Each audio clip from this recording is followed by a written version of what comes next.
You don't want to be like this. This is disgusting. This is awful in every way. This right here is my favorite thing ever. In the history of forever. I think about this every day.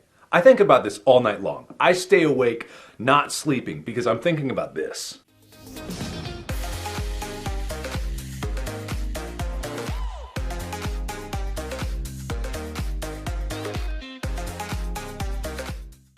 The recent history with me covering a Kannada film has been rather drama filled. I mean, this is not exclusive to me, but most reviewers in the online space. We dealt with legal threats for merely expressing one's opinion, and there were articles written about the same. I also rather became dramatic with the stance, never wanting to really cover a Kannada film unless it's from the Shetty trio, because they've been rather forthcoming and understanding regarding criticism. I know I'm nothing but a drop in the ocean when it comes to impact on movies or even collective thought, but I think this was also a reactionary post just because I absolutely got so irked by the series of events that were taking place. And here comes a Raj B. Shetty produced film titled Su from So, aka Salochana from Someshwara, that has caused waves that no one anticipated. The movie is experiencing houseful theatres with zero to no promotion, featuring some newcomers from this huge ensemble cast, devoid of any major stars, and is simply relying on being an engaging story. This is what is beautiful about the industry, that a dark horse like this film is garnering such a warm reception from the audience. I think the Kannada fans also were fed up of the same mass action treatment with stars with coal and blood covered faces in the poster, offering nothing in terms of depth or nuance. Hence, this is almost like a clear sign to filmmakers that if you're making something compelling, there is more than a probable chance that the audience will storm to theatres. The movie, directed by JP Thuminad, focuses on people from the village of Mallur who are dealing with an extremely tricky situation. One of their folks, Ashok, played by JP Thuminad himself, has been presumably possessed by a spirit named Salochana. How does the village collectively strategize and plan to get rid of the spirit forms the basic premise of Su from So. Of course, in the process, the movie has a lot of surprises that I'll keep at bay. Hopefully, with the progressive love that is being showered upon the film, it is going to have an addition of shows near you. But trust me when I say this, the movie easily enters the list of my top 5 Indian movies of this year so far. Here's me telling you the good and bad aspects of the film so that you guys can ultimately decide whether to watch Su from So in theatres or not. The underwhelming aspects. Not fully committing to the deep and emotional. The film is largely a light-hearted film that focuses on a motley crew of characters who have extremely specific quirks that seem to be straight out of a Laurel and Hardy movie but set in a village. Think of the web series like Panchayat but take it up a notch on how absolutely unhinged the characters can be. That's the world of Su from So. What this also leads to in the screenplay is the odd dependence by the director to consistently entertain you. I still understand this to be a concern in the initial minutes of the film because the filmmaker is familiarizing you with the characters. But when one is accustomed to this village and its folk, the exploration to the deep, emotional and nuanced, especially with the introduction of the character of Bhanu played by Sandhya, is slightly sporadic. You get a glimpse of the emotional journey she has had. The director JP Thuminad beautifully immerses you in this subplot and then feels this odd need to change the tonality to focus on a few other comedy of errors, as most of the characters are tricks because a spirit is on the loose in their village. There are moments where I just felt like the director could sit with the emotional beats a little longer, let the scenes last a little longer versus transitioning to a montage musical piece or another set of characters who are having sleepless nights and clinging on to their family. While this same emotional anchor comes around beautifully right in the end, the film is 2 hours and 17 minutes long, and I truly felt like the director could have been a little more indulgent in what was the heart of this film. I wonder whether it is a genuine concern among filmmakers today while editing a movie, whether they feel pressured that they may be boring an audience, probably because of the fear of the limited attention span they have today. But I think if the biggest blockbusters of today can exist by being over 3 hours long in their running time, I think JP Thuminad could have definitely indulged slightly more with his running time. The good.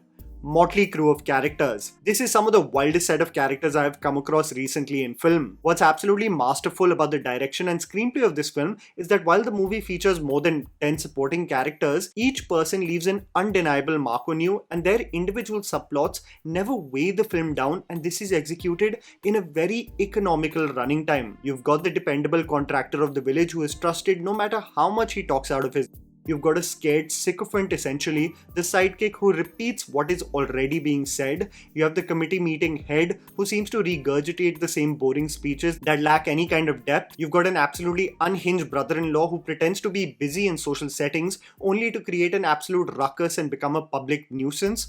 All of these characters are effortlessly funny, and what's most interesting about the village folk of Malur is that they are extremely immersed in the happenings of other people's lives. I love how any event, no matter how insignificant, leads to chatter and genuine discourse among the village folk, deeply entrenched in all the drama, leading to genuinely a world you would get introduced to but eventually start caring about too. Commentary on human nature and irony. What truly fascinated me about the world we noticed in this film was how even the most mundane acts carried out by humans would extract such a layered commentary on human nature. JP Thuminad beautifully uses elements of contrast in this regard which are extremely relatable. During the mourning of someone's passing, people are more concerned about the time in which the food will be served.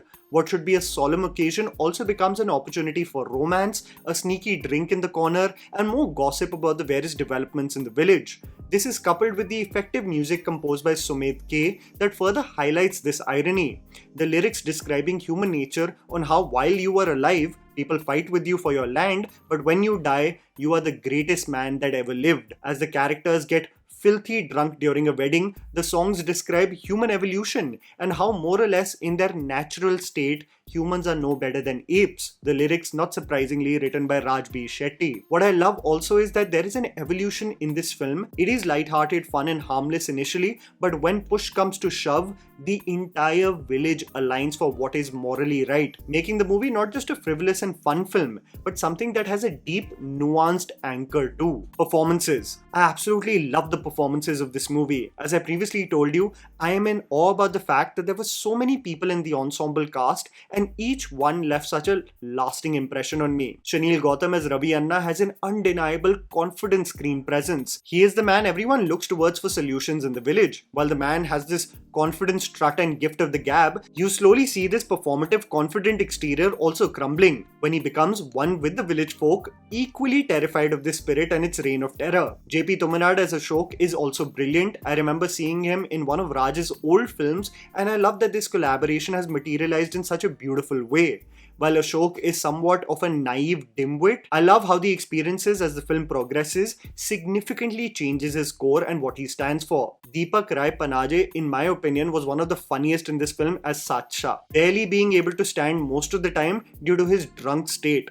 Delusional confidence is the best way I can describe his antics. There is a surprise role that is equally entertaining, which I think the trailer does not give away, so I will also keep it at bay. But if you were to ask me what is the heart and soul of So From So, it is Sandhya as Bhanu for me. She is the vessel that makes this film more than just an entertaining watch in theatres. It's what grounds this film to become emotionally resonant too, and I was in awe of her mature performance. The conclusion of this film surprisingly made me emotional, and it really became a home run story for me from Indian cinema that deserves to be raved about. I love how the audience has celebrated this movie, helping me to keep the faith that all is not doom and gloom, and that compelling storytelling is still alive and thriving, because an audience is genuinely fed up of mediocrity and fluff and want something more than just the assumption that we will buy tickets simply because stars are associated with the project.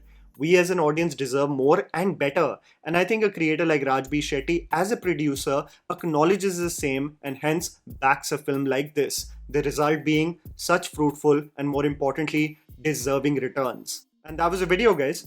Write down in the comments below what you thought about So From So. Please don't forget to follow me on Instagram, the handle is right in front of you. Follow me at JammyPants4. Also please support us by smashing the like button and subscribing to our channel for weekly content ahead. Thank you for watching.